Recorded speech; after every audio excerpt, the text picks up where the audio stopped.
Welcome to Rent Files, and today we're going to do a little bit of maintenance and a pulling of a plant, because I've got a dry, arid sort of grassland plant, a sedge grass, in Zenobi's 30cm 20 cube, and it's not doing very well. It seems to be growing some crystal stuff upon it, so we're going to sort that out. We've got Flash just to check on, because a while ago I housed her in here and she has since been in this cork bark every day apart from one day when I was at work and my partner was working from home, and she saw her out and sent me a photo. Other than that, I haven't seen her for about a month, so I just want to check she's all right. And then these two, we have the Goliath, the this one, the sling.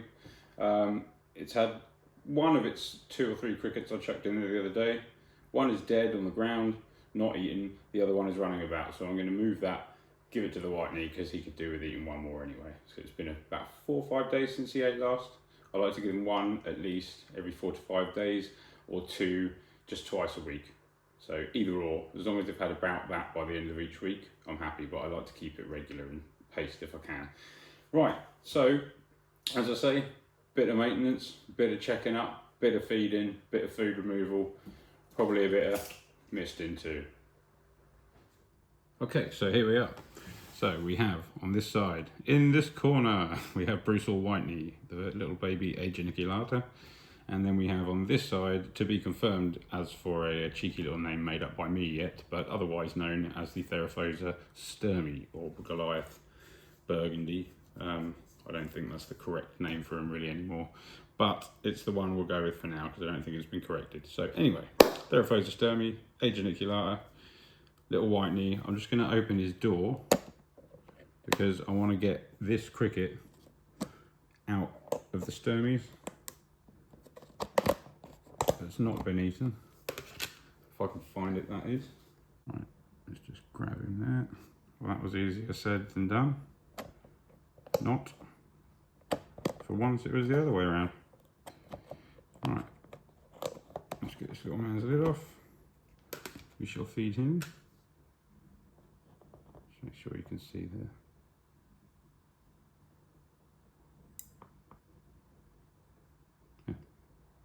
Well, of course, because I'm filming, the cricket's gone in the hide. So we'll fill his water up anyway, because these little bowls do dry up quick. I'm going to change that for a bigger, deeper bowl, maybe a bottle top at some point, but for now that's fine. I'll just overfill it a bit. He's got a cricket in there, I'll keep an eye on him. We'll see if he'll eat later. He's sorted. Now what you'll also see, if I show you, is, as mentioned before, there is a cricket just there. He is either killed and left, or just hasn't come for, so it's died in there on its own somehow. But either way, we're going to remove it because it's detritus. So any dead food items or food items that have been in there for about 24 hours, or just any food items you know they're not interested in. It doesn't have to be a minimum of 24 hours. But if you know that your spider is busy molting and you didn't realise, so you know that they're not going to come out and eat that cricket that's running around, take it out. It's uncommon for them to cause people tease issues when they're molting, but it does happen, has happened, and can happen. So it's still worth taking out the little dead or not wanted food items. I think what we might do Let's actually check on this Sturmy, because he hasn't come out much. And although I don't like to annoy them, I do still want to make sure that they're okay. So he's just webbed that closed a bit. I just want to have a quick peek. And yeah, I can see him in there. He's the right way up. He's got all his legs. Everything's as it's meant to be. Not sure if you can see that, but I can see it, and that's what matters. And we bothered him enough. So we shall pop that back where we got it. And pop his lid back on. And we'll give him a little mist while we're here. Just on one side where the water bowl is. Makes sense to make that side the moist side. And I have a little bit of moss on top of his hide just to keep any moisture from escaping upwards too quickly. And here we go. Right, next. Right, that's 2 bits of maintenance done. The 2 slings are sorted. One is fed, the others had food it didn't want removed and checked on. All are well, good-o. Right, so on to the next one, which is Zenobi here. So Zenobi has got a plant in her new enclosure that I popped in there when we chucked her in the other week, the rehouse video, and she entertained us all by chucking legs at me and going with the paintbrush, which was all the fun. But anyway, she's nice and happy and chill in there. But I'm not happy and chill about this plant because it is a sedge grass, which means it's probably best suited to arid conditions, but I was advised that it could deal with humid conditions depending on how humid it was. And I'll keep it fairly humid in there, but I'm not misting every day. So while it is somewhat humid, I've allowed it to dry out since obviously she's gone in there a little bit more than it was at first. So I've kept an eye on it, but it has formed some crystallized mold. I'll give you a better look at that now. So as I was saying, you can see on here, I don't know if you can see Zenobi having a little scratch there, just these little white crystals forming on there. Now it is dry in there at the surface, so it's not stagnation or anything. This plant's fine, there's nothing wrong with any of the leaves on that. That's a succulent, so it should be, but you know, still no damage or rot or anything like that. And Zenobi herself is fine with nothing on her that she shouldn't have. There is no mold on anything else in the whole cage, so I know that it's something just to do with the way this plant is reacting to the terrarium that's inside. So I've deduced that that doesn't work in there. So we're going to pull that out, and we're going to keep the lovely Spooder at bay by feeding her, and then I'm going to stick something in between where I'm working and where she is eating, and we're just going to quickly as we can pull that out, fill it back up with a bit of substrate. Done. All right, so let's get that done. Okay, so as stated, we need her busy so that I can get that plant out. So we will give her a couple of crickets to keep her entertained while I get that done. He says, like it's easy grabbing one.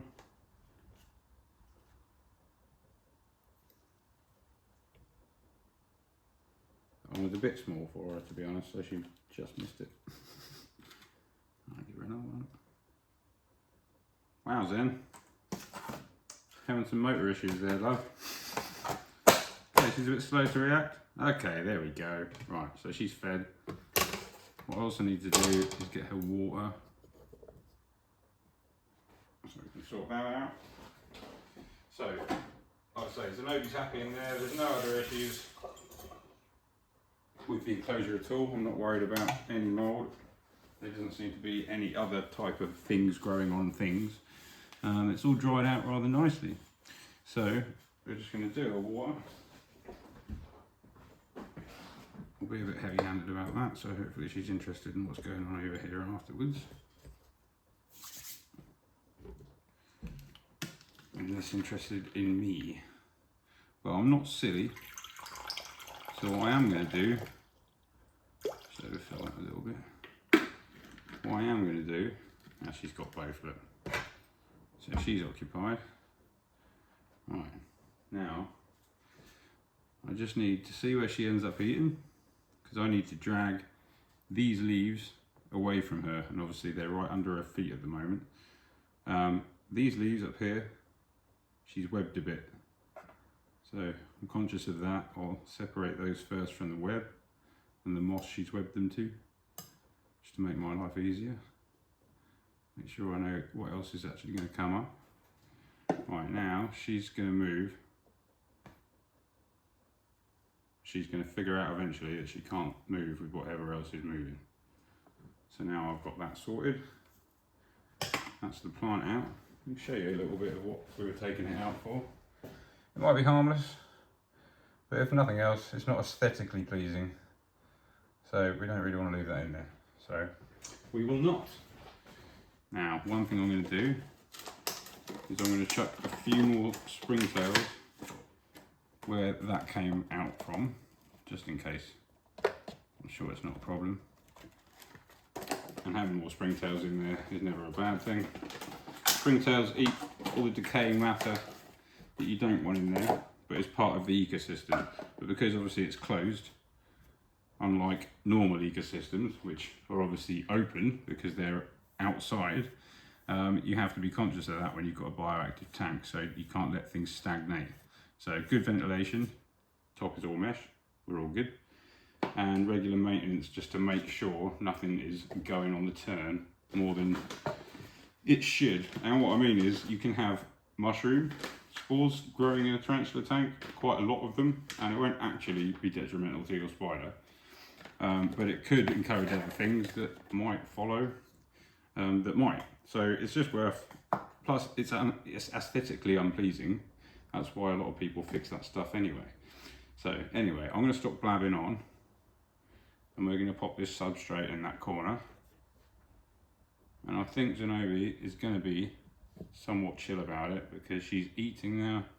I've already moved a load of stuff around her and I've been heavy-handed enough. Look, she's going away. Now I wouldn't recommend doing this if you're a beginner and you're a bit slow. I've known the spider for a while. I know when I thump about and she's fed, she will turn away from me as long as I'm keeping being firm. I'm not tickling around her. I'm not dangling the ends of blades of grass on her or anything like that. So we've established that I'm the big thumpy dumpy thing and I'm not food, and she's got the two little skitty witty things and they are food. And we've agreed on that. And we can go about our business. I'm just going to chuck a moss about a bit just to tidy up what we've had to tidy up a bit more. There we go. Now that is as long as I will spend with my hand in the tank doing anything like that. I might just spread that about a bit more because I know that she's occupied. But generally, that's as much as I'm willing to do that. And I've been keeping these spiders for 15 years. So it's not a big balls Johnny Bravo moment if you just go, oh yeah, I was doing my King Baboon's water the other day, shut my hand in and she tagged me, man. Who cares? It's not impressive. The spider was stressed enough to feel like it bit you. It wanted to bite you. So you've done no one any favours. But she's happy, she's fed, I've got her plant out. I'm happy, I can replant that if I can fix it somehow.